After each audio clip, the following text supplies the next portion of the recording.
आज हम बात करेंगे सूरत दुखान के बारे में। दुखान जी जी। सूरत दुखान ये 44वें नंबर की सूरत है 44 और ये मक्की सूरत है और इसमें 59 यानी 59 आयतें हैं जी और इसमें बड़े अजीब व गरीब मज़ामीन हैं।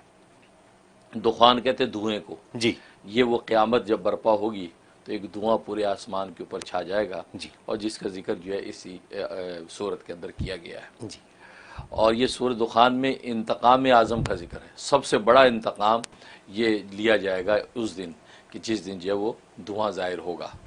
तो जिसको कुरान करीम ने कहा कि यौम नब्तशुल बतशतुल कुबरा, अच्छा कि हम पकड़ेंगे सबसे बड़ी और सख्त पकड़।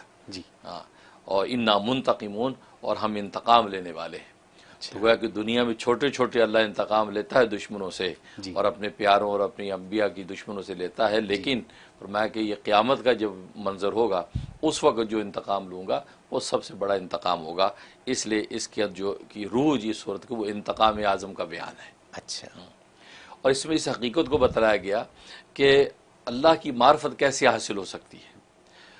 फरमाया कि असल में मार्फत इलाही हासिल करने का तरीक़ा ये कि जिसने मोहम्मद को पहचान लिया वो खुदा को पहचान जाएगा, और जिसे मोहम्मद सल्लल्लाहु अलैहि वसल्लम को नहीं पहचाना वो खुदा को नहीं पहचान सकता, कुछ भी कर ले। बार बार यही मैसेज है हमारे लिए। बिल्कुल, क्योंकि ये तो सरकार दो आलम सल्लल्लाहु अलैहि वसल्लम की ज़ात आली एक नमूना बनाकर जो दुनिया के अंदर भेज दी गई है, जो उन तक पहुँच गया उनको पहचान लिया तो इसका मतलब खुदा तक पहुँचना उसके लिए आसान हो गया। जी अब मोहम्मद सल्लल्लाहु अलैहि वसल्लम को कैसे पहचानना है?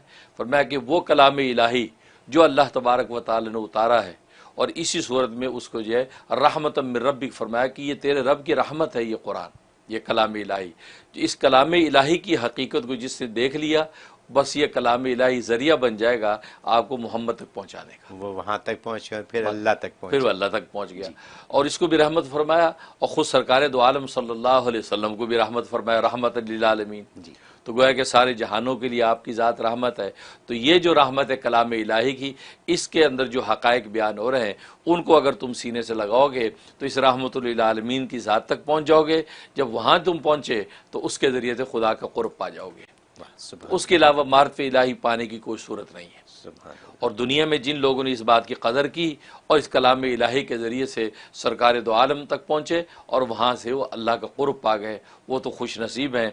उनके लिए इसी सूरत में इनामात ज़िक्र कर दिए गए कि ऐसी जन्नत की नेमत तो उनके लिए होंगी कि गोया कि जैसे कि हदीस में फरमाया कि माला ऐनुर रात वला उज़ुन समियत वला ख़तर अला क़ल्बि बशर, कि ऐसी नेमतें उनको दी जाएंगी कि ना किसी आँख ने कभी देखी हैं, न किसी कान ने कभी तज़किरा सुना और न कभी दिल में भी उनका ख्याल आया है। वाह वाह। वो जन्नतें उनको दी जाएंगी। जी और जिन बदनसीबों ने नहीं पहचाना और ये आंखों के आगे हिजाब डाल दिए और गोया कि वो उनकी आंखों के आगे जो है गुमराही और ज़ला का धुआं छा गया और सरकार दो आलम को ना पहचाना, तो गोया कि वो आखिरत के अंदर जो है ऐसे अजाब के अंदर मुब्तला होंगे और ऐसा हौलनाक अजाब होगा कि उनको खाने के लिए ज़क़ूम एक दरख्त वो दिया जाएगा जो कांटेदार, जो उसको खाएंगे तो हालत के अंदर वो कांटे चुभ जाएंगे।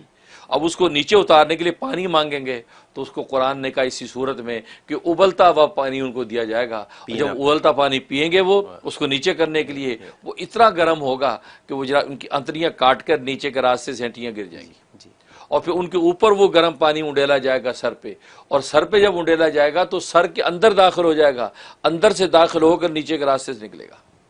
ऐसा जो है वो हौलनाक अजाब उनको दिया जाएगा क्योंकि उन जालिमों ने दुनिया के अंदर सरकार दो आलम को पहचाना नहीं कि इनकी पहचान से तो खुदा की पहचान मिलनी थी।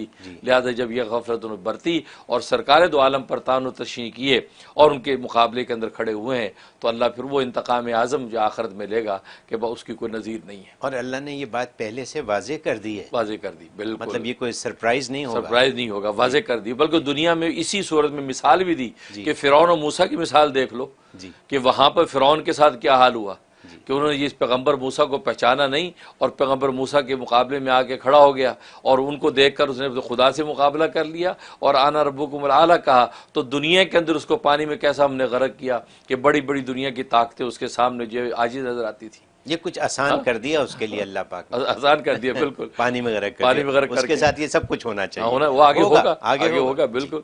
तो इसलिए इसमें इंतकाम आज़म का जिक्र और इस हकीकत को बता दिया।